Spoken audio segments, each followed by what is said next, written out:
मी 2 मिनिटं तुम्हाला एकदा आधी बोलायचं सगळ्यांना की ऑलरेडी जे काही ब्लेम होत आहेत माझ्यावरती, तर त्याच्यामुळे माझी फॅमिली आणि आम्ही 2 दिवसापासून खूप टॉर्चर मधून चाललेलो आहेत. माझे पप्पा जे आहेत ते खाली पॅरालिसिस पेशंट आहेत, त्यांना गाडीमध्ये बसवलेलं आहे. फक्त माझी आई आणि माझा भाऊ सोबत आलेला आहे. तर तुम्हाला एवढीच विनंती की काही मला असे क्रॉस क्वेश्चन करू नका. मी काही कोणती नेती नाहीये. माझ्याकडून माझा प्रत्येक शब्द पकडू नका, एवढीच विनंती आहे तुम्हाला. कारण आम्ही ऑलरेडी टॉर्चर मधून चाललेलो आहोत ह्या प्रकरणामध्ये. अजून आम्हाला टॉर्चर करू नका एवढीच विनंती आहे. आणि जे काही तुम्ही आता मी वाचणार आहे ते पूर्ण टाका, बाईट कट करू नका. ह्याने खूप गैरसमज वाढतायत आणि माझ्या फॅमिलीला टॉर्चर मधून जावं लागतंय. एवढीच विनंती आहे तुम्हाला सगळ्यांना. ठीक आहे.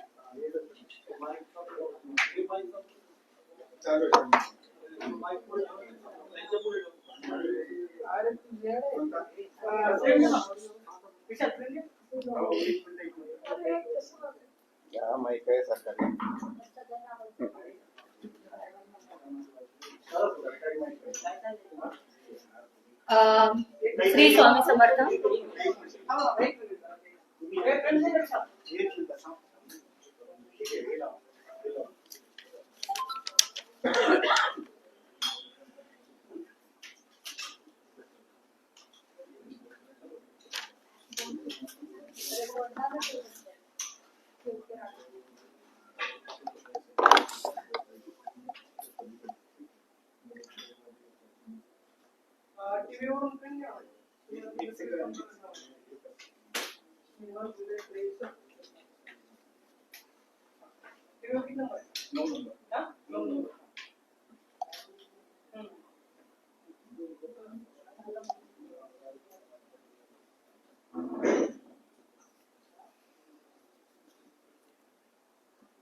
करू स्टार्ट.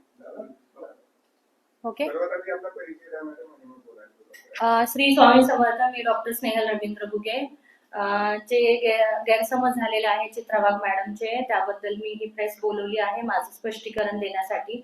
ऍक्च्युली गेल्या काही दिवसांपूर्वीच माझं स्पष्टीकरण मी एका चॅनलला दिलं होतं, पण आय थिंक ते पोहोचलेलं नाहीये चित्रा मॅडम पर्यंत. त्याच्यामुळे मी स्पष्टीकरण देण्यासाठी तुमच्या समोर आलेली आहे. एवढीच विनंती आहे, पूर्ण बाईट टाका. मॅडमचा गैरसमज दूर करण्याचा प्रयत्न करण्यासाठी मी इथपर्यंत आलेली आहे. तर मी काही कोणती नेता नाहीये आणि माझा एखादा शब्द चुकला तर तो पकडला जाईल आणि पुन्हा माझ्याबद्दल गैरसमज वाढतील म्हणून मी प्रेस ठेवली आहे. आणि जे काही स्पष्टीकरण आहे मी या पेपरवरती मांडलेलं आहे. तर प्लीज एवढीच विनंती आहे की हे ऐकून घ्यावं आणि त्यानंतर तुमचे काही क्वेश्चन असतील माझ्या रिलेटेड त्याचंच मी उत्तर देऊ इच्छिते. तर ऍक्च्युली मी 30 तारखेला 4 वाजताच दिलेलं आहे, पण ते उत्तर समोर आलेलं नाहीये. काही इलेक्शन चालू असल्यामुळे न्यूजमुळे आय थिंक माझं स्पष्टीकरण तुम्हाला टाकता आलं नसेल, म्हणून मॅडम पर्यंत पोहोचलं नाही, गैरसमज वाढला. मी कधीही बोलली नाही की मी मॅडमला भेटली स्वतःहून किंवा कॉलवरती बोलले. जे काही डिस्कशन झाले ते हर्षदा फरांदे मॅडम थ्रू झालेले आहे आणि ते व्हॉट्सअप कॉलवरती झालेले आहे. याचे जे फोटो आहेत मी शेवटला सगळे तुम्हाला स्क्रीनशॉट वगैरे दाखवेल, किती मिनिट बोलले, काय बोलले ते सगळं दाखवेल. ते झाल्यानंतर पण हर्षदा मॅडमला मी कॉल करण्याचा आणि मेसेज करण्याचे काही पुरावे आहेत ते त्यांनी पाहावे व त्यानंतर त्यांनी त्याच्यावरती ऍक्शन घ्यावी ही माझी विनंती आहे चित्रा मॅडमना. मी कोणत्याही पक्षाची नाहीये. मी अजून पण सांगते, मॅडम पण स्वामी भक्त आहेत, मी पण स्वामींची भक्त आहे. मी स्वामींची शपथ घेऊन सांगते, मी कोणत्याही पक्षाची नाहीये. तुम्ही मुळापर्यंत जा. मी कधीही माझ्या पूर्ण खानदानामध्ये 10 पिढ्यांमध्ये आतापर्यंत कोणी ग्रामपंचायत निवडणूक सुद्धा कोणी लढलेलं नाहीये. तो पण एक गैरसमज तो तुम्ही दूर करून टाकावा, माझी इच्छा आहे मॅडम थ्रू. मी मला न्याय भेटण्यासाठी माझा लढा असाच चालू ठेवणार आहे. मी कुणाच्या दबावाखाली येणार नाहीये. माझ्यावर खरंच अन्याय झालाय म्हणूनच मी हा व्हिडिओ टाकला होता आणि माझ्या प्रकरणाला कुणीही राजकीय वळण देऊ नये एवढी इच्छा आहे माझी. सगळ्यांना हीच विनंती करते की मी हे जे तुम्ही ऍप्लिकेशन बघत आहेत, एवढे ऍप्लिकेशन मी केलेले आहेत आतापर्यंत ह्या प्रकरणामध्ये मला न्याय भेटण्यासाठी. पण जर मी कोणत्या पक्षाची असते तर मला एवढे ऍप्लिकेशन करायची गरज पडली नसती किंवा मला कोणाच्या दारात न्याय मागण्यासाठी एवढं मनमन फिरावं लागलं नसतं. आज तुमच्या समोर येण्यासाठी सुद्धा मी 1100 रुपये भरलेले आहेत. जर मी कोणत्या पक्षाची असते तर मला गरज पडली असती का? खरंच माझ्या अन्याय झाला म्हणून मी तुमच्या समोर आले, फक्त न्यायाची अपेक्षा करते. मी खोटी नाहीये मॅडम, माझा पुरावा पहा आणि मग ठरवा. मला न्याय द्यायचा असेल तर द्या, पण मला खोटे ठरवू नका.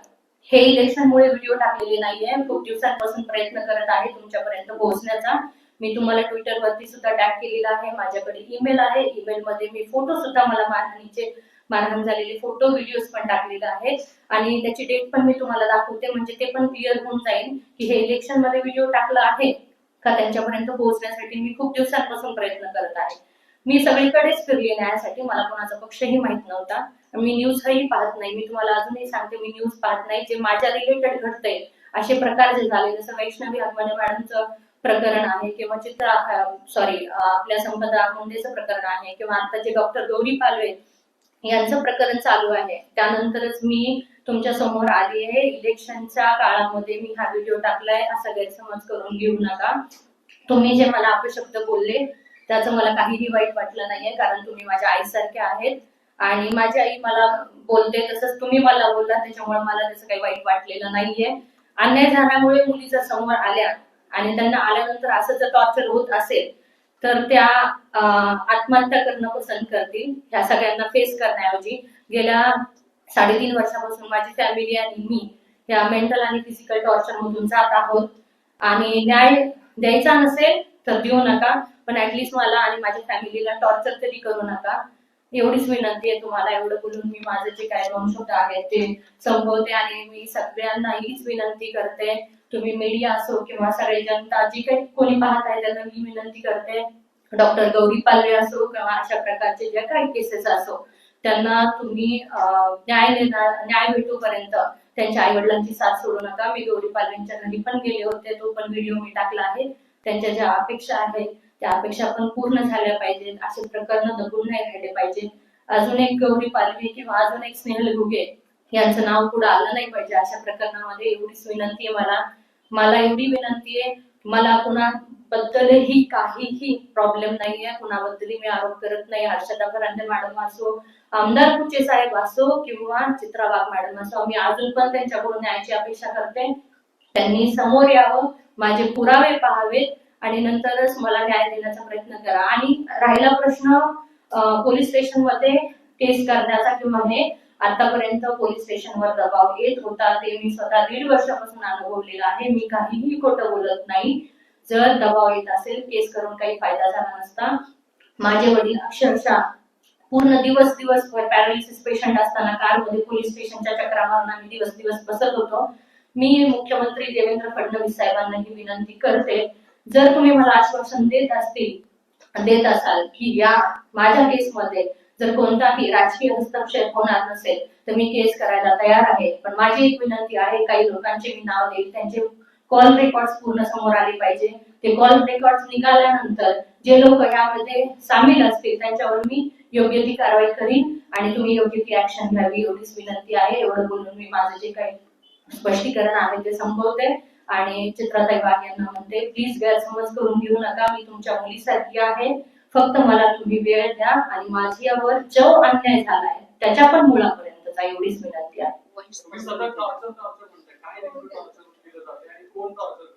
टॉर्चर हे जे आहे हे माझ्या सासरकडच्या लोकांकडून होत आहे. माझे जे पती आहेत त्यांना वेळोवेळी कॉल, मी हॉस्पिटलला जाणार तिथून वापस आल्यानंतर त्यांना जे कॉल यायचे त्यानंतर त्यांना ते माझ्यावर मारहाण वगैरे करायचे. त्याच्यामुळेच मी कॉल रेकॉर्डची मागणी करतेय प्रशासनाला की याच्या मागे कोण आहे हे मला जाणून घ्यायचंय, त्यावरच मी ऍक्शन घेईल. मला डाऊट आहे पण त्या डाऊट पण क्लिअर होणं खूप महत्वाचं आहे. माझे जे दीर आहेत श्रीराम घुगे, त्याच्यानंतर माझे सासरे महादेव घुगे, त्यांचा एक मामा आहे प्रकाश चौधर म्हणून, त्यांचे पण कॉल यायचे, महादेव कागणे म्हणून. माझी नंदन योगिता संजय सानप यांचे पती जे आहेत संजय सानप, आणि मला आता असं पण समजलं की त्यांनी पोलीस स्टेशन मध्ये अर्ज केला आहे की माझा मोबाईल हरवला आहे म्हणून. तर हे एक प्रकारे पुरावे नष्ट करण्याचा पण प्रकार चालू आहे या केसमध्ये. गैरसमज असा झाला होता की मॅडमना वाटलं की म्हणजे असं त्यांना सांगण्यात आलं की मी पण मीडियावर बघितलं की मी त्यांना भेटले आणि भेटल्यानंतर त्यांनी मला सल्ला दिला. मी कधीच भेटले नाही की मी त्यांना भेटले स्वतःहून किंवा मी त्यांना कॉलवरती बोलले. जे काही डिस्कशन झालं हर्षदा मॅडम थ्रूच झालेले, ते पण व्हॉट्सअप कॉल जे आहेत, किती मिनिट झालं, कधी झालं, डेट सहित मी तुम्हाला दाखवते. मला कुणालाच ब्लेम नाही करायचं. मला अजून पण त्यांच्याकडून न्यायाची अपेक्षा आहे. मी आरोप करतच नाहीये. मी जर त्यांच्यापर्यंत जाते ते न्यायासाठी जात होते, बाकी काही नाही. तुम्ही म्हणाला राज्यामध्ये राज्य महिला आयोग आहे, तर ती कशासाठी होती, काय मागणी वगैरे केली जात होती का? म्हणजे सासरकडच्या लोकांकडून का? हो, मागणी केली जात होते. ऍक्च्युली माझे वडील पॅरालिसिस पेशंट आहेत. जेव्हा माझं म्हणजे आम्हाला बघणं वगैरे झालं होतं, फॅमिली समोरासमोर येऊन भेटलं होतं, सगळं डिस्कशन झाल्यानंतर मी त्या मुलाला दोनदा रिजेक्ट केलं होतं, कारण मला कुठेतरी डाऊट येत होता की काहीतरी प्रॉब्लेम आहे म्हणून. तर त्यानंतर माझ्या वडिलांना फायनल डिसिजन द्यायचा होता. त्या दिवशी एक दिवशी आधी मी दुसरा मुलगा पाहून आले होते, ऍक्च्युली फॅमिली थ्रू सगळं झालं होतं. ज्या दिवशी मला लंच टाइम मध्ये, माझ्या हॉस्पिटलमध्ये होते, लंच टाइम मध्ये मला सांगायचं होतं त्यांना की मी तुमच्यासोबत लग्न करू शकत नाही. त्याच वेळी सकाळी 11 वाजता मला घरून कॉल आला की पप्पांना पॅरालिसिसचा अटॅक आला म्हणून. मी त्या कंडिशन मध्ये नव्हते, मी खूप रडत होते. त्यावेळेस त्यांचा कॉल आला लंच टाइम मध्ये. मी त्यांना बोलायचं म्हणत होते, माझ्या पतींचा कॉल आला. तर माझ्या मैत्रिणीने सांगितलं तिच्या वडिलांना असं असं झालेलं आहे. तर ते गाडी घेऊन आले आणि मला घेऊन औरंगाबादला गेले. पप्पांना अँब्युलन्स मध्ये शिफ्ट केलं होतं औरंगाबादला. तिथे गेल्यानंतर माझ्या पप्पांनी त्यांना बघितलं तर ते म्हटले, अरे माझा छोटा जावई आला. माझे वडील आयसीयू मध्ये. माझे वडील एवढे इमोशनल. त्यांचे आई वडील आले, मामा वगैरे भेटायला आले. त्यांनी खूप चांगलंपणा दाखवलं आमच्या समोर. पण जेव्हा माझे वडील त्या कंडिशन मध्ये आयसीयू मध्ये म्हटले मला की माझी इच्छा आहे की तू या मुलासोबत लग्न कर. एक मुलगी जेव्हा आपले वडील ह्या कंडिशन मध्ये एखादी इच्छा बाळगतात, त्यावेळेस कोणतीही मुलगी नाही म्हणू शकत नाही. तेच मी केलं 3-4 दिवसानंतर. आणि हे पण तुम्ही जे विवाह बाह्य संबंध आहेत बोलला आहे, विवाह बाह्य संबंध हे मी बोलले नाहीये. लग्नाच्या आधी 2 मुलींसोबत लिव्ह मध्ये ते होते. त्यांचे मी चॅटिंग्स वाचल्या. त्यांना लग्नानंतर कॉल आलेले हे बोललेले मी आहे. त्याच्यामुळे प्लीज मी जे बोलले तेच टाका, वेगळे काही गैरसमज होऊ देऊ नका. तुम्ही हे जे नक्की कोणाकोणाला गेले आणि राज्यामध्ये राज्य महिला आयोग नावाची संस्था आहे, त्याला काही संपर्क साधला होता? हो, रुपाली सागरकर मॅडमना मी संपर्क साधला होता. त्यांच्याकडे गेली होते. माझ्याकडे एक फोटो पण आहे. त्यांना जेव्हा मी अर्ज करायला गेले होते त्यावेळेस त्यांनी रिसिव्ड कॉपी देण्यास मना केला होता. तर मी एक फोटो काढला होता माझ्याकडे प्रूफ राहण्यासाठी. त्यांच्या ते जे कर्मचारी आहेत त्यांच्यासोबत एक फोटो काढलेला होता. बरं, हे जे अर्ज मी दिलेले आहेत मी तुम्हाला सांगते डेट वाईज आणि मी कुठं कुठं दिले.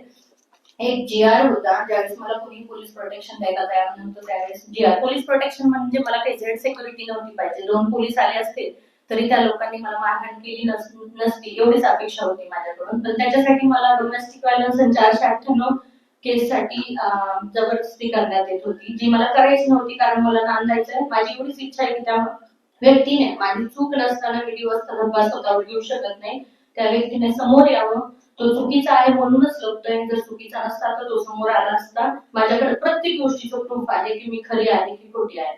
मी जीआर पण नेला होता एकदा एसपी साहेबांना दाखवायला. तो जीआर पण माझ्याकडे होता. त्याने पोलीस प्रोटेक्शन भेटू शकतं. जर कोणाला वाटत असेल की आपल्या जीवाला धोका असेल तर ऍटलीस्ट 1-2 पोलीस तर देऊ शकतात. नंतर एमएलसी आहेत माझ्याकडे. जेव्हा मला मारहाण केली ससून हॉस्पिटलच्या एमएलसी आहेत. 3 मिसिंग कंप्लेंट आहेत माझ्या पतीच्या. त्याच्यानंतर रुपाली चाकणकर यांना 14/9/2024 रोजी मी ऍप्लिकेशन केले होते. पोलीस आयुक्त औरंगाबाद 26/5/2025, जिल्हाधिकारी कार्यालय जालना, एसपी ऑफिस जालना 31/12/2024 त्याच डेटला अंबड पोलीस स्टेशनला दिलं. अजित पवार साहेबांच्या पुण्याच्या घरी पण जाऊन मी दिलेलं आहे. 14/9/2024 ला SP office 26/5/2025, SP office 24/6/2025, collector 24/6/2025. Bajaj finance जे घर आहे माझ्या पतीचं ते ओनर आहे त्या घराचे. तर बजाज फायनान्सचे लोक वसुलीवाले त्यांच्या सांगण्यावरून घरावरती हुक्क्या लाथा मारायचे. त्यानंतर मी जिल्हाधिकारी कार्यालय आणि त्यांच्या सीपी ऑफिसला पण अर्ज दिला होता की असं होऊ नये माझ्यासोबत, मी एकटी लेडीज राहते घरामध्ये म्हणून. सीपी ऑफिसला दिला, पोलीस अधीक्षक, जिल्हाधिकारी कार्यालय अंबड. वेळोवेळी मी त्याच ऑफिसला 4 ते 5 असे अर्ज केलेले आहेत. एवढे मी सांगायची गरज आहे का सगळे अर्ज वाचून? ह्या काही एमएलसी आहेत ससून हॉस्पिटलच्या आणि हे अजून काही अर्ज आहेत.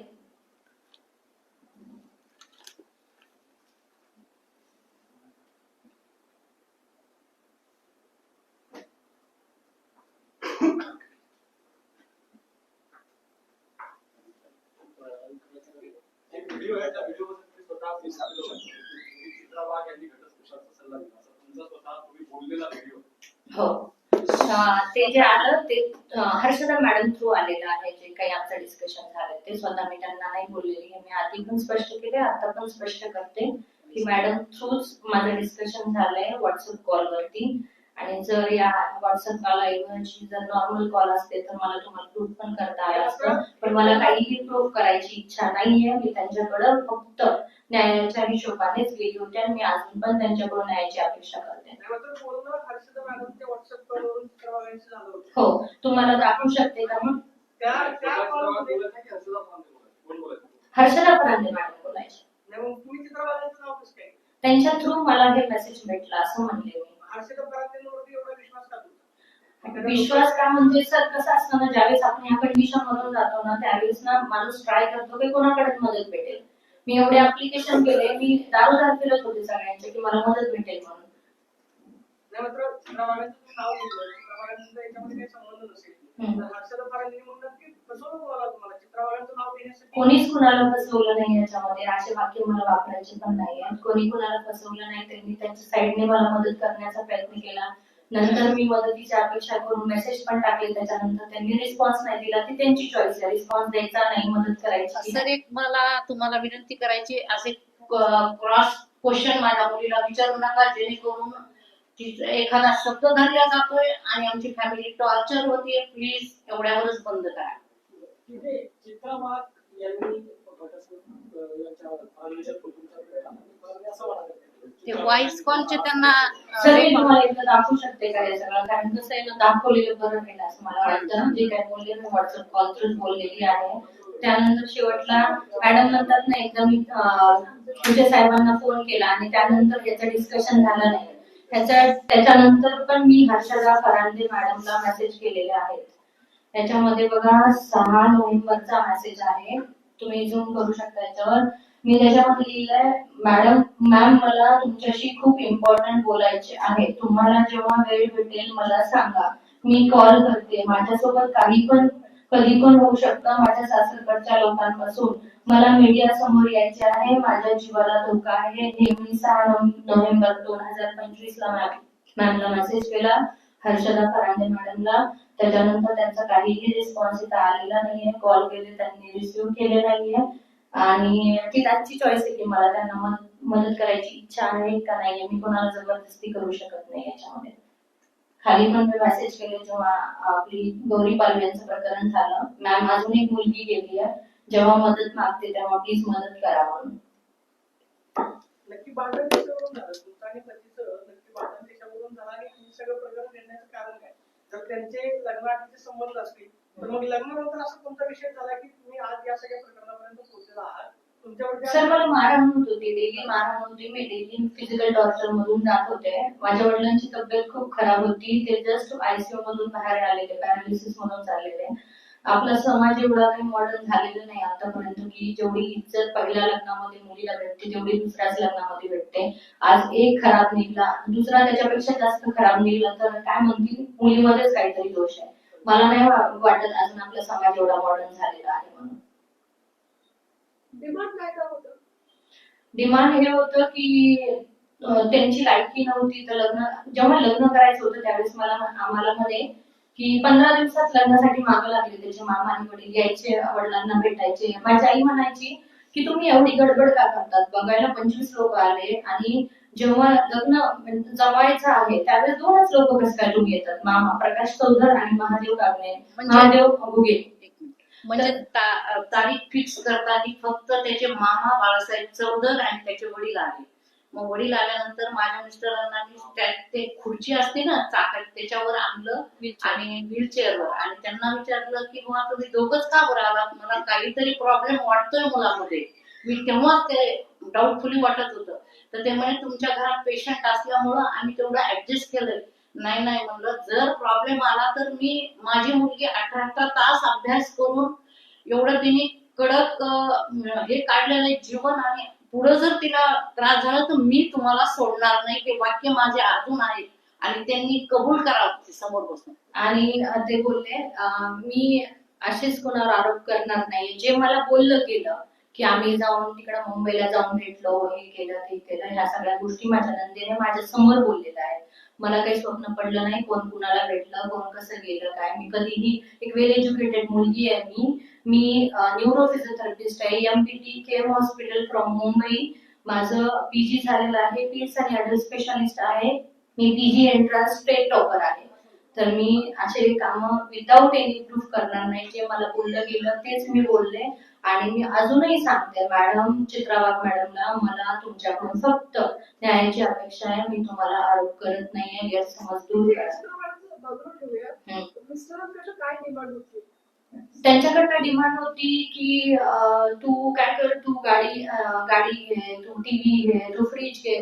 तो व्यक्ती पळून गेल्यानंतर पण माझ्या आई वडिलांनी मला टीव्ही घेऊन दिला EMI वरती, की ऍटलीस्ट टीव्हीची अपेक्षा असेल तर तो वापस येईल. फ्रीज घेऊन दिलं 70,000चं, त्याची अपेक्षा असेल तर वापस येईल म्हणून. ते पण केलं माझ्या आई वडिलांनी. एखादे पाहुणे पुण्याला आले तर ते लोक म्हणायचे, म्हणजे माझे पती म्हणायचे, त्यांचे आई वडील आलेले होते तर त्यांचे पती म्हटलं, सासरे म्हणले की त्यांना आपण घरी बोलवू.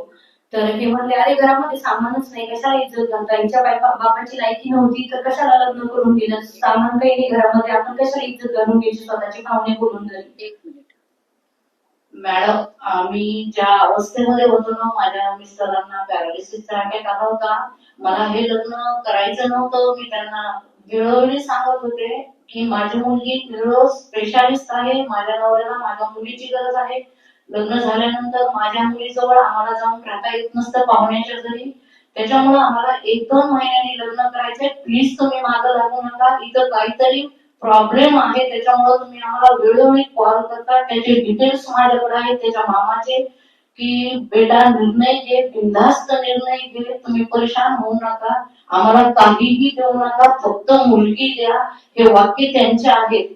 आणि त्याच्यानंतर मग मी 10 लाख रुपये खर्च करून 2 दिवसात लग्न केलं. माझ्या मिस्टरांची इच्छा होती, शेतकऱ्याचा मुलगा आहे, तो वाया जाणार नाहीये, तुम्ही काही दुसरा निर्णय घेऊ नका. माझ्या मनाने एवढं लग्न माझ्या मुलीचं माझ्या डोळ्यासमोर होऊ द्या. यामुळं मी या प्रकरणामध्ये फसल्या गेली सर.